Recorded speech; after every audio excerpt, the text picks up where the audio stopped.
listener production. Hey, Tara Cassidy with you and welcome to The Briefing. Last week, Israeli Prime Minister Benjamin Netanyahu said the military was going to enter Gaza with full force, with plans to move millions of Palestinians further south for their own protection. So what would these new plans look like for Palestinians? Well, that's going to increase the suffering of the people even more.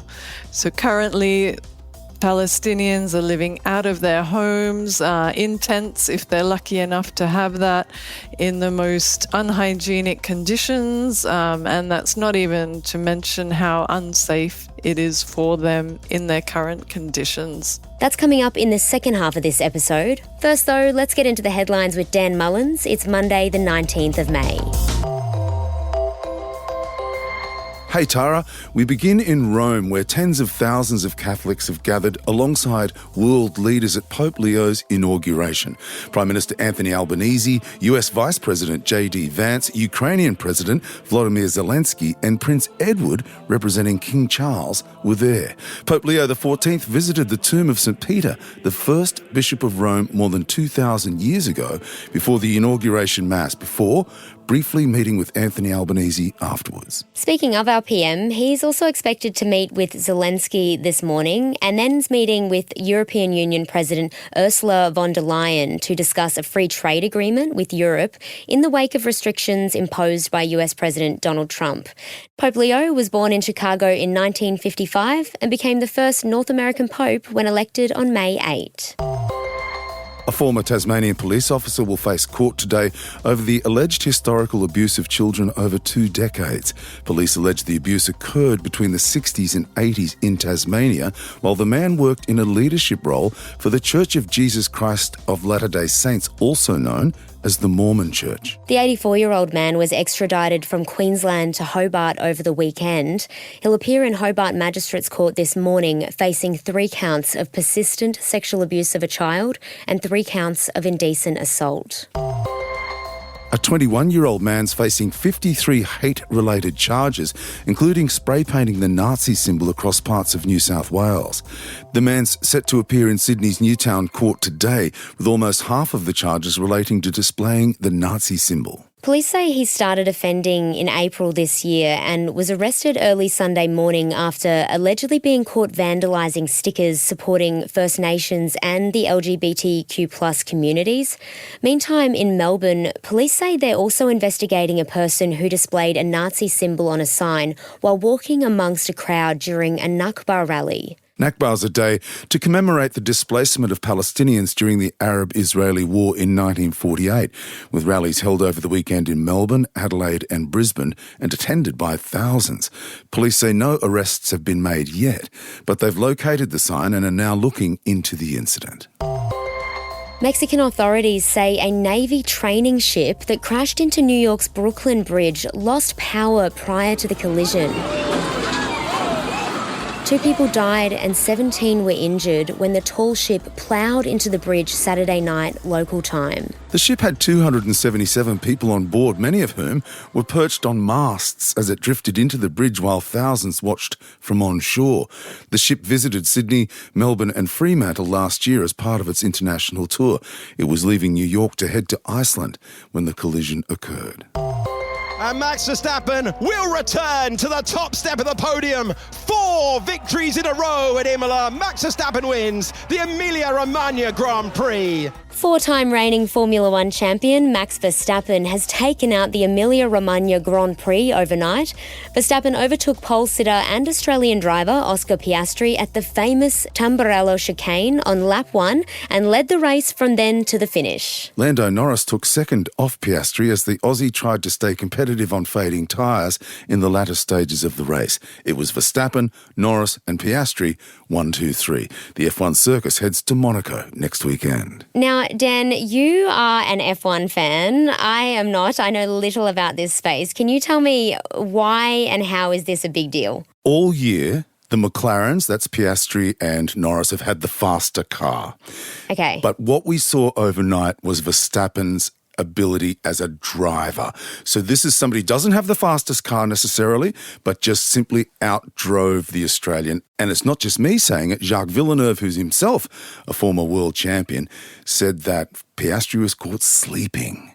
So with Verstappen being as good as he is, you simply cannot take your eyes off the prize. Piastri and Norris have the fastest cars, but boy, Verstappen, what a driver. He's unbelievable. This is going to be a really exciting year. It's fantastic. I feel like I would rather win that way based on people saying it's about me and my skill, not necessarily the car. I think that's a flex. Exactly. And that's why you won't wipe the smile off Verstappen's face all week. All right. It'll be a race not to be missed in Monaco next weekend. It's going to be fantastic.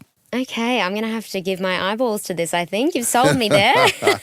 Thank you, Dan. And that brings our headlines to a close. Now, coming up next is Helen Smith's Deep Dive, unpacking everything that is happening in Gaza right now. And you can have a listen to that up next.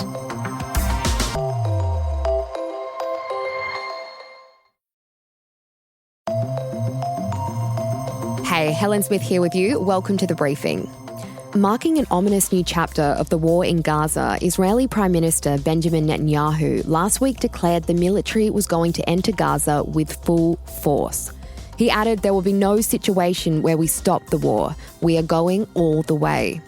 He also shared plans to move millions of Palestinians further south, allegedly for their own protection, saying his government was seeking other countries willing to take in those displaced from the Gaza Strip.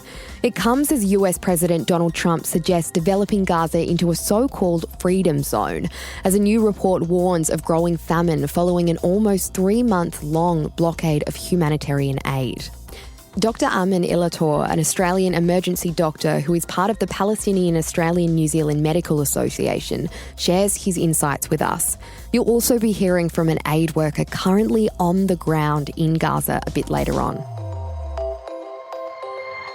Dr. Ayman, you've recently come back from Gaza. What would Benjamin Netanyahu's latest announcement that the military was going to enter Gaza with full force mean for Palestinians on the ground? I think it's quite serious what a politician would be threatening at this stage. Coming from Gaza, can tell you the situation there is very desperate in many aspects. I'm not sure what another military invasion, more bombs, more shelling, more people are not having access to even the basic things that keep them alive. What would do for them? Again, kids and women proportionally are the most affected out of all this.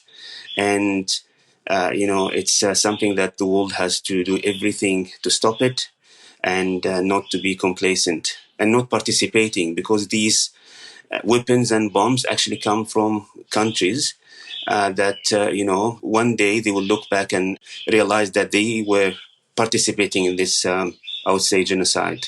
Benjamin Netanyahu has also shared plans to relocate, move and further displace millions of Palestinians for their own protection. How would that work? I want to describe what I saw. It's 2 million people in very condensed area. 2 million people. You can see how the streets are crowded. Any buildings that's still standing, there will be families and families in every floor, and that's speaking about they are not forced all south. So I have to label it. It was described by David Cameron before that Gaza is an open air prison. All right. Now I can see it, because in a prison you guarantee safety for the inmates, you give them food, some health care, blah, blah, blah. Now they are in a concentration camp that is actually getting smaller and smaller. And they have told us before that, when in the early stages of the war, definitely there was so many problems with sanitation, spread of diarrheal diseases, respiratory diseases. So it's not safe to do so. There are almost 2 million people. You can't squeeze them in a small suburb called Rafah and say this is for your protection. US President Donald Trump said just last week that Gaza should become a freedom zone. again suggesting the idea of the United States taking control of the territory. What impact is that having on Gaza? Colonialism never achieved prosperity for people. Coming from like a superpower like America, thinking that they will come after people suffered this horrific kind of war, and think that people will respond to whatever slogans they have about freedom or about prosperity or about tourism projects or New Riviera, or all this won't work. They know that these bombs are not made in Israel. They are made in America. And they know every single parent who lost his child, or a child who lost his parents or uncles, or they know they were killed by bombs made in America, mainly. Super bombs that indiscriminate. And after that, you think as a superpower that you will be received by hugs and hand claps because you said those kind of things. Actually, this humiliation of the word freedom. You can't just come and think you throw some tourism plans and stuff and you will be rich. You will give up your culture easily. Can you see Gaza coming back from all of this? How long would it take? You will be surprised if I tell you that it won't take long and it will come back. It's based on what I've seen. Because of the so many times they went through this exact experience. I tell you, the hospitals I worked in, the next day it's bombed. The next plan is when we renovate and this department and rejuvenate from this kind of rubble and stuff, and to give medical service. The amount of destruction they suffered, they don't think that they will only aim for a goal to go back to where they were 2 years ago. They want more, which is, let's fix this problem. Let's achieve peace. I hope I'm not so optimistic, but that's what the optimism I got from the Gazan people. Dr. Ayman, thanks so much for coming on The Briefing. Thank you very much. Claire Minera is an aid worker currently in Gaza, working with Médecins Sans Frontières as an emergency coordinator. Claire, you're currently in Gaza. We're coming up to almost 3 months of aid blockades. How are you getting aid and what is it like on the ground? The situation on the ground is dire, and it's one of the worst humanitarian crises I've ever seen. We're using the last of our supplies, and our supplies are critically low now. So we have still some medical equipment that we can use and supplies in here, but we desperately need an end to the blockade before our supplies run out. So how bad will it be if you run out of supplies? Well, already we're critically low on very basic items like sterile compresses and gloves. And because we're treating such a high number of burns victims, the risk of infection for them is catastrophic. We're changing dresses every day, and we must make sure we have enough pain medication as well, because these patients are in agony, and a lot of them are children when we're changing their dressings. So this is just one part of the work that we're doing, but it's going to have a huge effect. Benjamin Netanyahu has shared plans to relocate millions of Palestinians further south. Where are you right now in Gaza, and how would his latest plans work? Well, those plans are still unclear, but I am currently in the north of Gaza, in Gaza City, where we have a big team of staff and there is a lot of population here.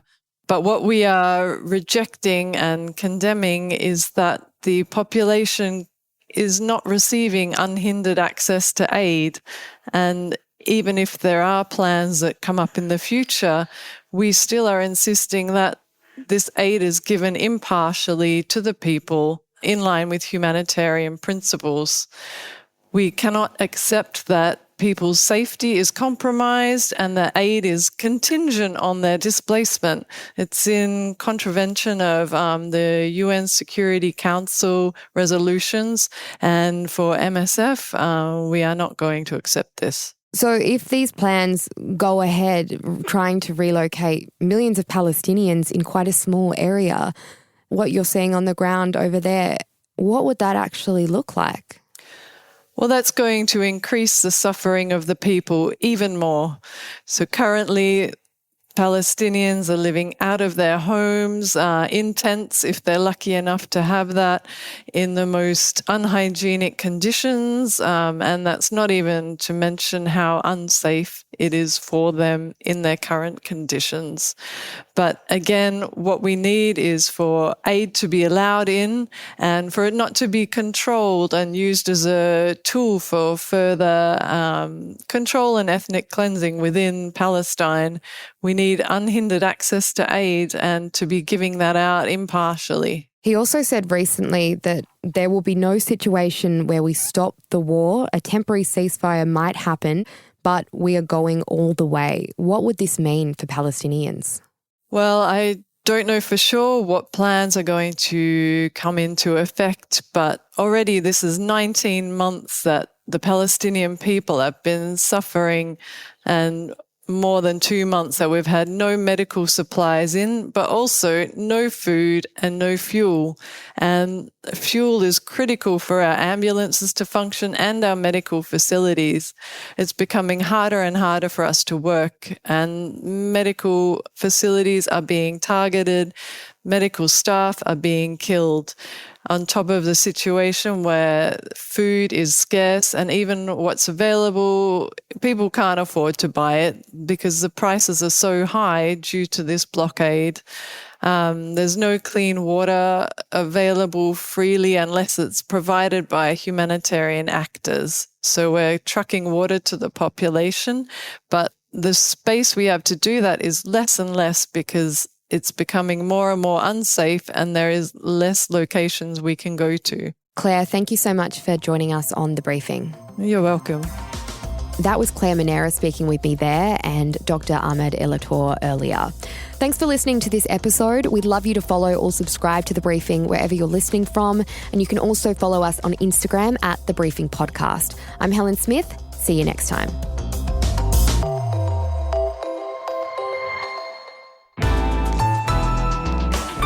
Listener.